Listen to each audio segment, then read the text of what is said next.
नमस्कार दोस्तों, कैसे हैं आप सभी। आशा करती हूँ सब कुशल मंगल होंगे। जय बाबा मोहन राम की, जय श्री कृष्णा। बाबा मोहन राम की कृपा आप सभी पर बनी रही। दोस्तों, ये कई लोगों का प्रश्न होता है कि जो मैंने भी नोटिस किया था, कभी आपने भी किया होगा कि जो व्यक्ति बहुत ज़्यादा पूजा पाठ करता है वो दुखी रहता है और जो नहीं करता वो सुखी रहता है। कई बार ऐसा सुनने को भी आता है कि जो ज़्यादा पूजा करते हैं वो दुखी भोगते हैं। सबसे पहले मैं आपको एक बात बता दूं कि वही ज़्यादा पूजा पाठ करता है जो जीवन में दुख भोगता है। उन्हीं दुखों से छुटकारा पाने के लिए वह पूजा पाठ का रास्ता अपनाता है। जो सुखी रहता है वो हो सकता है ज़्यादा पूजा पाठ ना करता हो, परंतु वह मेहनत करता है ताकि वह अपनी सारी ज़रूरतों को पूरा कर सकते।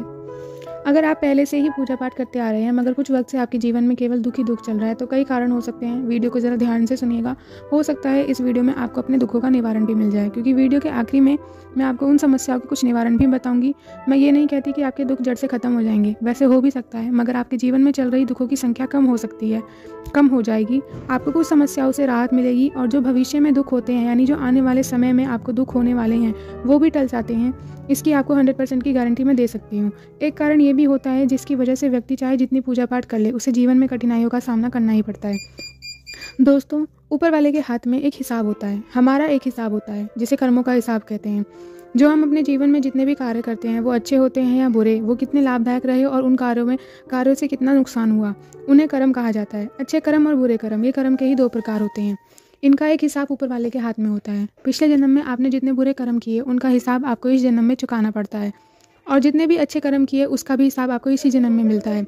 व्यक्ति पहले अपने अच्छे कर्मों का फल पाता है। अगर उसने पिछले जन्म में पुण्य कमाया है तो बहुत से अच्छे काम किए हैं और तो अपने जीवन में सुख ही सुख भोगता है। जब इस सुख का हिसाब पूरा हो जाता है तो उसे अपने पिछले जन्म में किए गए बुरे कर्मों का परिणाम भी भुगतना पड़ता है। जो व्यक्ति शुरू में दुख भोगता है वो आखिरी में सुख पाता है। इसके अलावा अपनी जिंदगी से एक अच्छी सीख सीखता है, और जो व्यक्ति शुरू में सुख भोगता है उसे अंत में दुख ही दुख मिलता है। इस वीडियो को ज़्यादा से ज़्यादा लोगों के साथ शेयर करना, ताकि वो भी समझ पाए कि जीवन में दुख और सुख एक ही सिक्के के दो पहलू कैसे होते हैं। दोस्तों, ये वीडियो सिर्फ दुखी रहने वाले व्यक्तियों के लिए नहीं है, बल्कि ये सुख भोगने वाले व्यक्तियों के लिए भी उतना ही ज़रूरी है जितना दुखी रहने वाले व्यक्ति के लिए, ताकि वो सुख व्यक्ति उन दुखों का निवारण कर सके जो उसके जीवन में आने वाले समय में अब आएंगे। तो आज की जो वीडियो है इसमें हम हर तरह की समस्याओं के जवाब देने वाले हैं। सबसे पहले जो बाबा मोहन राम के भक्त हैं, अगर वो भी अपने जीवन में दुख भोग रहे हैं तो आपको बाबा मोहन राम को प्रसन्न करने के लिए उनके नियम करने चाहिए। बाबा मोहन राम की पूजा में क्या नियम करने चाहिए, इसके ऊपर इस टॉपिक पर मैंने एक वीडियो बनाई है। आप चाहें तो मेरे चैनल पर जाकर भी देख सकते हैं। बाकी मैं उस वीडियो का लिंक जो है वो डिस्क्रिप्शन बॉक्स में भी शेयर कर दूँगी। बाबा मोहन राम बहुत जल्दी प्रसन्न होने वाले सच्चे देवताओं में से एक हैं। आज इन पर अपनी श्रद्धा और भक्ति से विश्वास करते हुए निरंतर पूजा पाठ करते रहना चाहिए। पूजा पाठ ना छोड़ें। बाबा मोहन राम एक ऐसे देवता हैं जो अपने भक्त को कभी दुखी नहीं रहने देते। बाबा अपने भक्तों के सारे दुख बहुत जल्दी दूर कर देते हैं। बस आपको पूजा और नियम निस्वार्थ करने होते हैं। बाबा मोहन राम कलयुग के जीते जागते देवता हैं जो खुद ही अपने भक्त की समस्या बता के उनके निवारण भी बताते हैं।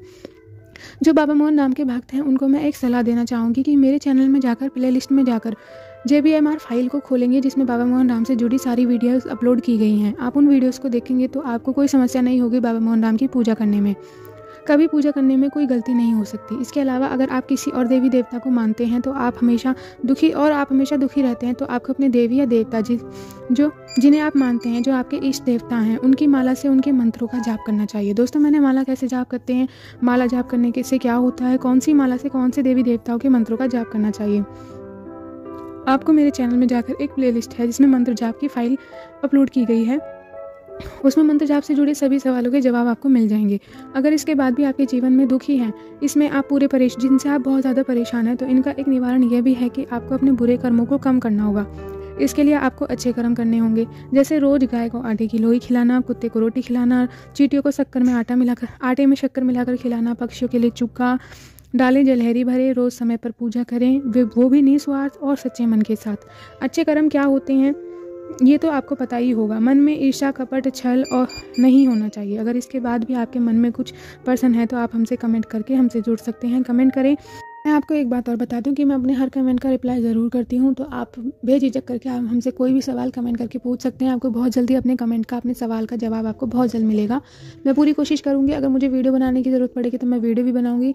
आप मुझे मेरी सलाह भी दे सकते हैं कि मेरी वीडियो आपको कैसी लगी, और अपने सवाल अगर आपके मन में हैं तो आप वो सवाल भी पूछ सकते हैं। चलिए, फिर मैं हूँ शिवानी और फिर मिलते हैं ऐसी ही वीडियो के साथ। आपका यहाँ तक बने रहने के लिए बहुत बहुत धन्यवाद।